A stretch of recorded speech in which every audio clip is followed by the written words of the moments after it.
বিটিআরে এবার নতুন ইতিহাস গড়বে কংগ্রেস। শনিবার এই মন্তব্য করেছেন প্রদেশ কংগ্রেস সভাপতি গৌরব গগৈ। বিটিআরের সাধারণ মানুষ এবার পরিবর্তন চাইছেন, অধীর আগ্রহে অপেক্ষা করছেন কংগ্রেসের কর্মী সমর্থক। মন্তব্য গৌরবের।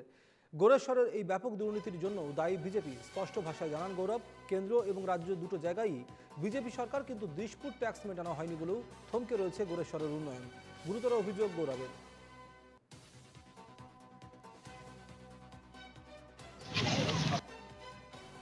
আমাৰ কৰ্মীসকল আমাৰ ওপৰত যথেষ্ট জোৰ দিছে যে এইবাৰ একদম 100% আমি আগবাঢ়ি যাব লাগে।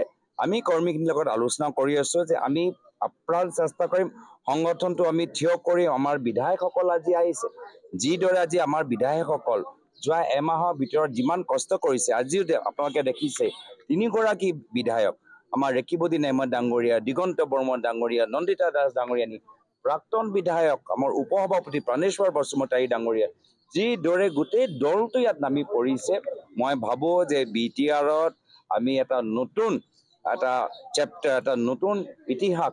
বৰ্তমান জনসাধাৰণে গম পাইছে যে যদি যোৱা সময়ত এই অঞ্চলত গোৰেশ্বৰৰ বিষয়কৈ উন্নয়ন যদি হোৱা নাই, ইয়াৰ দায়িত্ব বিজেপি চৰকাৰ। যেহেতু ৰাজ্যত তেওঁলোকৰ চৰকাৰ, কেন্দ্ৰত তেওঁলোকৰ চৰকাৰ। কিমান ফাণ্ড আহে, কিমান ফাণ্ডলৈ কেলেংকাৰী হৈছে নাই হোৱা, কেনেদৰে পইচাবোৰ খৰচ হৈছে নে নাই হোৱা, ইয়াত গোটেই ইয়াৰ দায়িত্ব বিজেপি চৰকাৰ।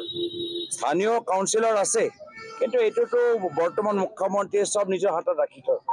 চব নিজৰ, যেতিয়ালৈকে তেওঁলোকে একো টেক্স নাপায়, তেওঁ যেটা বিশেষ দিশপুৰ টেক্স বিচাৰে, যেতিয়ালৈকে সেই টেক্সটো নাপায় তেওঁ পইচা এৰি নিদিয়ে।